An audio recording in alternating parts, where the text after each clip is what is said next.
माधव को भय था कि वह कोठरी में गया तो घीसू आलूओं का बड़ा भाग साफ कर देगा।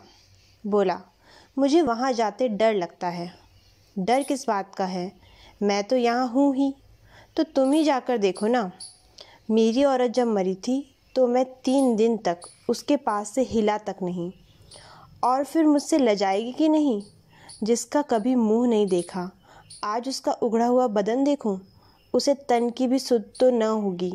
मुझे देख लेगी तो खुलकर हाथ पांव भी न पटक सकेगी। मैं सोचता हूँ कोई बाल बच्चा हुआ तो क्या होगा।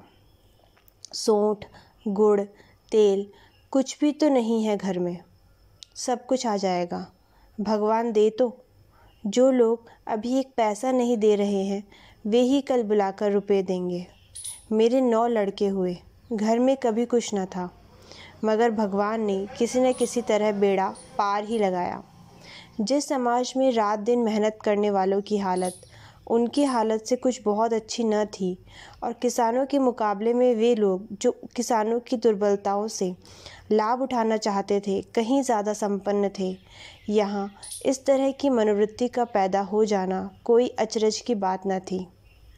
हम तो कहेंगे घीसू किसानों से कहीं ज़्यादा विचारवान था और किसानों के विचार शून्य समूह में शामिल होने के बदले बैठकबाजों की कुत्सित मंडली में जा मिला था।